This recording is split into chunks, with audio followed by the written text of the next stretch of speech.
This genius combined every macOS 10 wallpaper into a psychedelic masterpiece.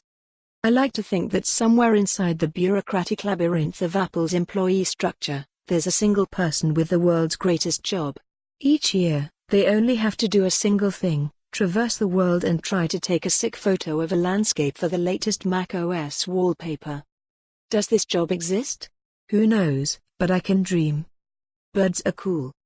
Early birds are even cooler. Get cheap tickets to TNW 2020 right now. Yeah. Anyway, one of the most fun, I use this term loosely, parts of new macOS releases is discovering what new photo they have as their backgrounds. You know, like the one the company's currently using on macOS 10.15 Catalina. Pretty, right? That imaginary, single Apple employee who takes these photos sure did a good job. Thing is, as soon as there's a new macOS update, we tend to forget about what came before, but no longer.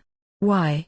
Because Twitter user Jenny, aka @GenRa1n, did the thing no one else thought to do and combined every default macOS background from 10.0 to today into one magnificently psychedelic masterpiece. Check this out. No one asked for this. But here it is, every macOS wallpaper from macOS X 10.0 cheated to macOS 10.15 Catalina combined. I highly doubt that anyone will ever use this.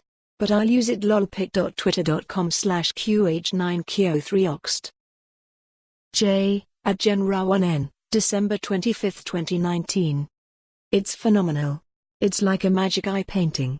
Or one of those weird drawings an AI created. In other words, it's art. A brief history of macOS wallpapers. Since macOS 10.0, Apple's default computer art can be split into four broad eras. The first is what some people refer to as the aqua phase, but I'm going to call it the swishy swashy blue shit time. That ran from macOS 10.0 Cheeto up to 10.4 Tiger, and had an aesthetic like this. The next macOS wallpaper era, which ran from 10.5 Leopard to 10.8 Mountain Lion, would probably be described as cosmic, but I'll call twinkly space stuff. Those macOS wallpaper designs were like this. The next stage in macOS wallpapers was a bizarre one. For some folks this would fall under a Californian umbrella, but I prefer to see this as a short-lived experiment that didn't pan out, like the George Lazenby James Bond movies. So, say hello to the Wave macOS wall. For more on this story, visit the news article link.